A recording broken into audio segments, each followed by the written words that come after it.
in the league. So let's take a look at who we'll be seeing in the second half of the season. The official has joined the Seattle Reign from Chelsea. Darian is now with the San Diego Wave from Sao Paulo.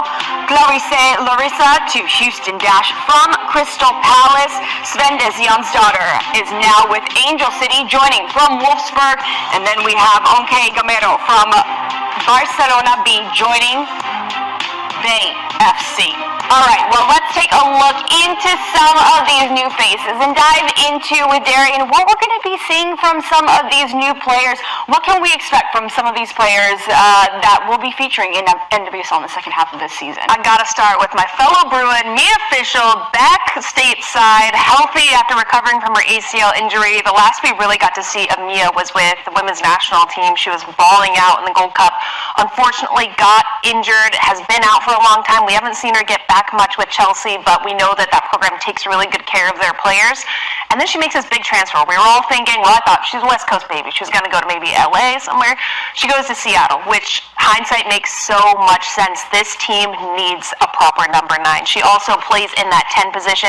And think, they have Lynn Biondolo, they have Jordan Heidema, they have Darlene on the left balling out, they have Jess Fishlock coming back from the Euros in really good form.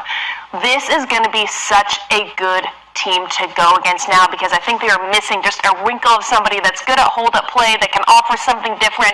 She's hungry to get back in the women's national team. She's back near her home. I think it's going to be a really good push for Seattle, who I wouldn't have said were going to make playoffs in the first half of the season, to be quite honest. With her, I think they got a spot. How about San Diego Wave with Darian? What can we expect from them? They've already been a strong team in the first half of the season. They're balling. And then they get another international. We were saying, Ale San Diego. No more vamos San Diego, Ale San Diego, and now they've acquired another Brazilian superstar. I think Dudinha, we've seen her, especially in the Copa America, come to life with her senior national team call-up. She scored a goal against Uruguay. She just looks strong, confident. She did so well with Sao Paulo, so I think this is such a good move for her.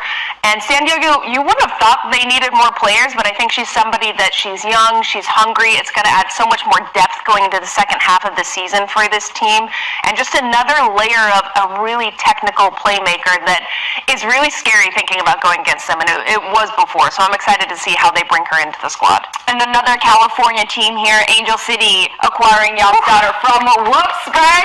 You gotta clap it up for this. I love this player. Watching her play with Wolfsburg the last couple, especially Champions League, I mean, she scored 4 goals in a single Champions League game. She's incredibly fast. She's really technical. She's good 1v1. She plays both sides of the ball. She works incredibly hard defensively. I think she adds a lot of depth to this Angel City side. And mind you, she also has one of those mega long throw-ins that act like another corner kick, which I think Angel City would like to see more from their set pieces. And she's also very tall. I think she's taller than I am. It's a huge asset for that squad. So thinking of Alyssa Thompson, a Riley Tiernan, a Claire Emsley, this is another team where, like, they were already stacked and doing well before this break. How are they going to fit her in? I don't know. Champagne problems. I'd rather have that than not have enough talent on the squad, but it's a huge asset for that team as well. Everybody loaded up in this break, and I love it. Well, some players are coming loaded up with trophies because it was the international break. Hey, you see what I did? I like that. That was a good transition. Good job. We've got lots of players in the Copa America Femenina, which is still going on. We've got the final going on this weekend. Women's Euros, Women's AFCON. I mean, these are just some of the players that were doing international duty. How good will it be to have some of these players coming back for the second half of the season? It's going to be great. I mean, I can't imagine how difficult it is going from playing in a major tournament like that, where it's back-to-back games, traveling, it's quick recovery, to then jumping back into the second half of a competitive season. But these players can do it. And I'm looking at Gotham. Gotham showed out at the Euros. Let's start with Jess Carter. Round of applause. Coming back, 2-time Euro champion, balled out, shut the haters up, went and got a trophy. Shout out to you, Jess Carter. I absolutely love it. But especially in the final, I think overcoming everything she was going through, just with all the BS, all of the racism, screw those people, she comes back into the starting lineup in the final and has the game of the tournament. And I love that for her. Bringing that back to Gotham is going to be huge. And then her teammate, Esther, killing it with Spain, MVP, leading goal scorer, Golden Boot, absolutely incredible. I mean, she's in form in the NWSL already, brings it to Spain. I'm sure she's going to bring it back. And then Ann Katzenberger, we have to give a shout out. viral save of the tournament, made 9 saves against France in the quarterfinal, also goes and saves 2 penalties, scores her own, starts with her hand behind her back. I absolutely love it. Iconic. This is a player that has aura. But Gotham's going to be locked and loaded coming back into the second half of the season with these performances.